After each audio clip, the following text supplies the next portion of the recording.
Opinion: Strategic impact of PM Modi's Indus Waters Treaty suspension. Pakistan's early descent into crisis. On April 23, 2025, Prime Minister Narendra Modi executed a historic and audacious decision to suspend the Indus Waters Treaty (IWT), a 65-year-old pact governing the sharing of 6 Himalayan rivers between India and Pakistan.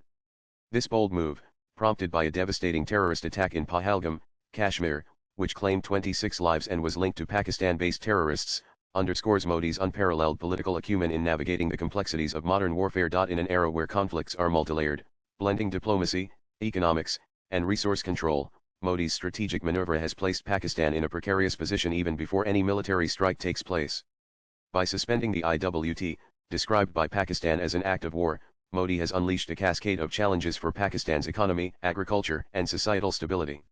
Early signs of disruption are already evident, signaling the profound impact of this masterstroke on a nation critically dependent on the Indus River system. The Indus Waters Treaty, brokered in 1960 through World Bank mediation, has long been a pillar of transboundary water cooperation, allocating the Indus River system 6 rivers: Indus, Jhelum, Chenab, Ravi, Beas, and Sutlej between India and Pakistan. India controls the eastern rivers Ravi, Beas, and Sutlej, while Pakistan relies on the western rivers Indus, Jhelum, and Chenab, which supply 80% of the basin's water flow. For Pakistan, an agrarian nation, this water is the lifeblood of its economy, irrigating 80% of its farmland, sustaining 90% of its food production, and powering a third of its hydropower. The treaty's endurance through 3 wars and numerous crises highlighted its resilience. Modi's calculated decision to place it in abeyance, a move that showcases his ability to wield India's upstream advantage as a geopolitical weapon. Citing Pakistan's alleged support for cross-border terrorism as a violation of the treaty's good faith principles, India's Ministry of Jal Shakti announced the suspension, empowering India to halt hydrological data sharing, withhold flood warnings, and pursue water infrastructure projects without consulting Pakistan. While immediate large-scale water diversion is limited, Modi's foresight in leveraging this decision has already begun to destabilize Pakistan, demonstrating his mastery in orchestrating multidimensional pressure. The ripple effects are threatening Pakistan's agricultural heartland, economic stability, and social cohesion, with early indicators pointing to an unfolding crisis. Pakistan's agricultural sector, which contributes 21% to its GDP and employs 45% of its workforce, is particularly vulnerable. The western rivers irrigate the fertile plains of Punjab and Sindh, producing 85% of the nation's food. The abrupt cessation of data sharing on river flows and flood warnings has water authorities in Pakistan in disarray. This disruption complicates irrigation planning, threatening planting and harvesting cycles. Already, farmers in Punjab and Sindh are scaling back planting, a tangible early sign of distress that could precipitate widespread food insecurity if India advances plans for new canals or dams. The economic fallout extends beyond agriculture, further illustrating Modi's ability to exploit Pakistan's vulnerabilities. The Indus system powers major dams like Tarbala and Mangala, which generate a third of Pakistan's electricity. Reduced water flows could disrupt hydropower, worsening energy shortages and forcing reliance on costly fossil fuel imports, inflating electricity prices.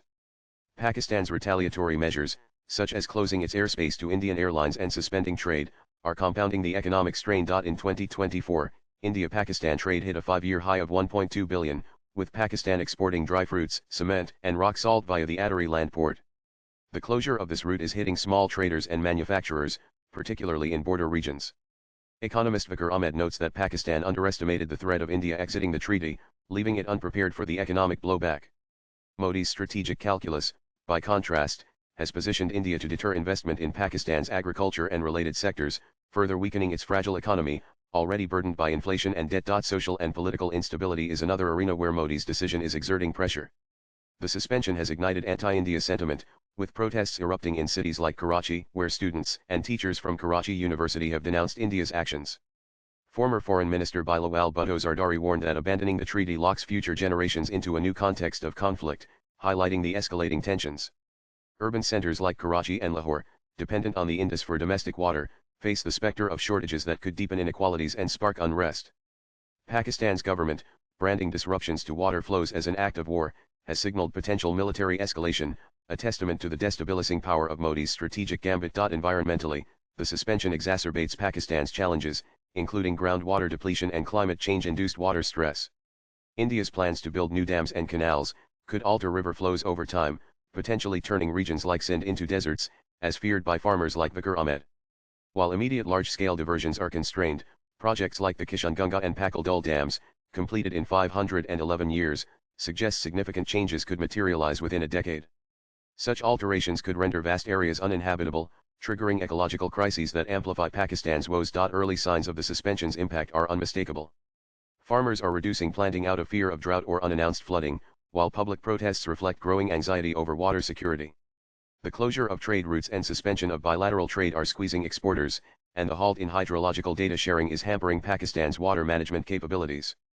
Diplomatically, Pakistan's National Security Committee has condemned India's unilateral and irresponsible actions, but legal recourse through forums like the World Bank or the International Court of Justice faces hurdles due to the IWT's lack of an enforcement mechanism.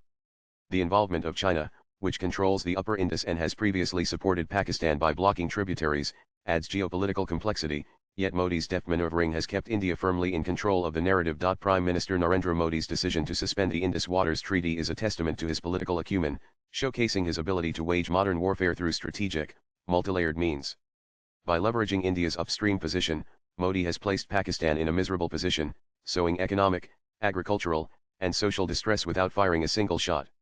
As farmers hesitate, protests swell, trade falters, and diplomatic ties fray, the early stages of a broader crisis are unfolding.